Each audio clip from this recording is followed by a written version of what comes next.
Hello everyone, स्वागत आप सभी का मेरे यूट्यूब चैनल पर। आज की वीडियो में हम लव मैरिज के एक और भयानक परिणाम के बारे में बात करेंगे, जिसमें एक बहन ने अपने घर से भागकर लव मैरिज की तो उसके सगे भाई ने उसके पति को मारकर अपनी सगी बहन को ही विधवा बना दिया, अपनी बहन का ही घर उजाड़ दिया।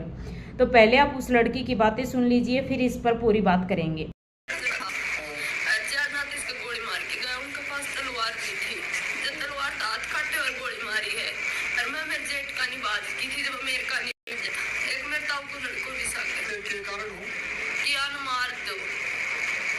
उल्टी आ जाएगी अपने।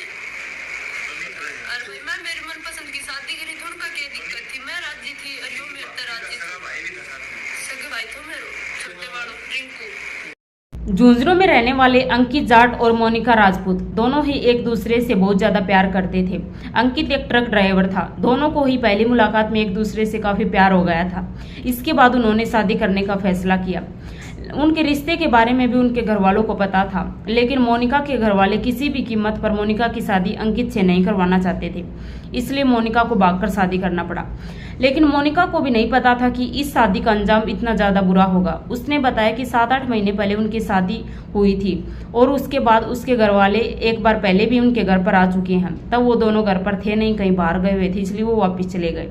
लेकिन जब अब की बार आए तो वो दोनों घर पर मिले। मोनिका ने उसके भाई को और उसके साथ जो लोग आए थे उन सबको देख लिया था। उनको देखकर वो काफी डर गई और अपना फोन फ्लाइट मोड में डालकर अपने जेठ के घर पर चली गई। अंकित उस टाइम नहा रहा था। आते ही उन लोगों ने अंकित पर वार कर दिया। पहले तलवार से हाथ काटा और फिर गोलियां चलाकर उसकी हत्या कर दी। अब इस मामले में कुछ लोग मोनिका की गलती बता रहे हैं और कुछ लोग मोनिका के भाई रिंकू की गलती बता रहे हैं। इस मामले में गलती दोनों की है, लेकिन कोई भी भाई या कोई भी माँ बाप भी है नहीं चाहता कि उसकी बेटी या उसकी बहन ऐसा काम करे जिससे उनका सिर झुके समाज में। कोई माँ बाप हो चाहे या कोई भाई हो, उनके भी सपने होते हैं कि वह अपनी बेटी बहन की शादी बड़ी धूमधाम से करे और अपनी पसंद के लड़के से करे।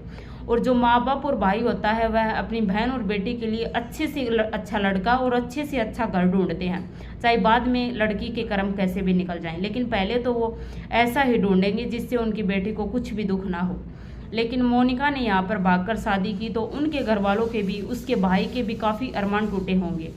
और एक लड़के की बहन अगर भागकर शादी कर लेती है तो समाज उसको जीने नहीं देता। वही बात है ना, सबसे बड़ा रोग क्या कहेंगे लोग, वही बन जाता है उसके साथ। जब भी वह घर से बाहर निकलता है तो लोगों के कमेंट उस पर आने लगते हैं कि यह उसी लड़की का भाई है जिसने भागकर दूसरी कास्ट में के लड़के के साथ शादी की थी। और हमारे समाज में जातिवाद भी बहुत ज़्यादा फैली हुई है कि हम राजपूत हैं, हमारी लड़की थी वो राजपूत की थी, वो जाट के घर में कैसे चली गई। मतलब जातिवाद काफ़ी ज़्यादा है। जो लड़के लव मैरिज करते हैं उनसे एक सवाल है कि वो लव मैरिज करके किसी के घर की बेटी या किसी की बहन तो ले आते हैं, लेकिन क्या उनमें इतना दम है कि वो अपनी बहन की भी लव मैरिज करा सकें, अपनी बहन को भी उसकी शादी से पहले पूछ सके कि क्या उसको कोई लड़का पसंद है। ऐसा शायद हमारे गांव के समाज में तो ऐसा लड़का कोई भी नहीं होगा जो कि ये चाहेगा कि उसकी बहन की लव मैरिज हो। अगर उसको पता भी चल जाए कि उसकी बहन का किसी के साथ रिलेशन है तो वह उस लड़के को मारने पीटने काटने पर पूरा उतर जाएगा। तो फिर खुद कैसे किसी की बहन को उसके भाई की मर्जी के खिलाफ अपने घर में ले आते हैं। हमारे समाज में सभी की सोच एक जैसी नहीं है। अगर सभी की सोच एक जैसी हो जाए तो फिर ये घटनाएं होनी बंद हो जाएंगी। यहाँ पर ऐसा होता है, जो हमने खुद ने किया वो तो कुछ नहीं, और जो किसी दूसरे ने कर दिया तो वो सब कुछ, यही होता है। और जो लड़कियां लव मैरिज करती हैं उनकी उम्र भी 24 या 25 साल तक होती है। उस उम्र में उनको नादानी होती है, इसीलिए वो इतना बड़ा कदम उठा लेती हैं। या तो वो ग्रेजुएशन कर रही होती हैं या फिर वो पढ़ाई कर रही होती हैं, उसी में ऐसा कदम उठाती हैं। बाद में उनको एक समझ आ जाती है, मतलब उनके दिमाग में भी समझ आ जाती है, माँ बाप क्या चीज़ होते हैं ये भी उनको समझ आ जाता है। एक लड़के से कुछ महीनों या कुछ साल तक बात करना और उससे मिलना, यही प्यार नहीं है। प्यार तो वो है जो तुम्हारे माता पिता ने तुमसे किया है, तुम्हारे लिए उन्होंने किन किन कठिनाइयों का सामना किया है, वह प्यार है। लेकिन वह प्यार उनको दिखता नहीं है, और जो लड़का या फिर लड़की 1-1.5 साल में करता है वह प्यार उनको दिख जाता है। इसलिए ऐसा कदम कभी ना उठाएं जिससे 2-2 घर खराब हो। वीडियो अच्छी लगी हो तो वीडियो को शेयर करें और चैनल को सब्सक्राइब करें। धन्यवाद।